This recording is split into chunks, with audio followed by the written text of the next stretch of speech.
కొండా సురేఖ అంశాన్ని హైకమాండ్ చూసుకుంటుంది అన్నారు మంత్రి కోమటిరెడ్డి వెంకటరెడ్డి. ఆ విషయంలో ఏఐసీసీ, పీసీసీ, సీఎం నిర్ణయం తీసుకుంటారు అని చెప్పారు. ఈ అంశంలో తానేమీ మాట్లాడను అంటూ కామెంట్ చేశారు. మరోవైపు కొండా సురేఖ ఇచ్చిన సమాధానాలతో రిపోర్ట్ సిద్ధం చేశామన్నారు క్రమశిక్షణ committee chairman Mallu Ravi.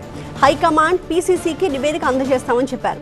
Report ఇవ్వడం వరకే తన బాధ్యత అన్నారు మల్లు రవి. ఏఐసీసీ, పీసీసీ ముఖ్యమంత్రి గారు చూసుకుంటారు. దాని మీద మీరు సంబంధించిన పీసీసీ ప్రెసిడెంట్ గారు, ముఖ్యమంత్రి గారు చూసుకుంటారు అని చెప్తున్నారు. చెప్పే దగ్గర చెప్తాం, బయట ఏడుపడతారు మాట్లాడడం సీనియర్ మినిస్టర్లు. అన్ని రిపోర్ట్స్ తీసుకున్న తర్వాతనే రిపోర్ట్ తయారు చేస్తాం. ఢిల్లీకి ఇక్కడ పీసీసీ అధ్యక్షుడు, ఇన్ఛార్జి జనరల్ సెక్రటరీ మీనాక్షి నటరాజన్కి ఈరోజు మన మినిస్టర్స్ ఇక్కడే ఉన్నారు కాబట్టి, నా కాన్స్టిట్యున్సీ కాబట్టి నేను తప్పనిసరి పరిస్థితుల్లో ఇక్కడ రావటం జరిగింది. సీఎంను కలిసి వచ్చాను. నేను వెళ్ళిన తర్వాత మాట్లాడతాను. నా బాధ్యత రిపోర్ట్ ఇవ్వటం. నిర్ణయం ఎప్పుడు వస్తుందో చెప్పలేము. అన్ని విషయాల్లో ఏం చేయాలో హైకమాండ్ నిర్ణయం.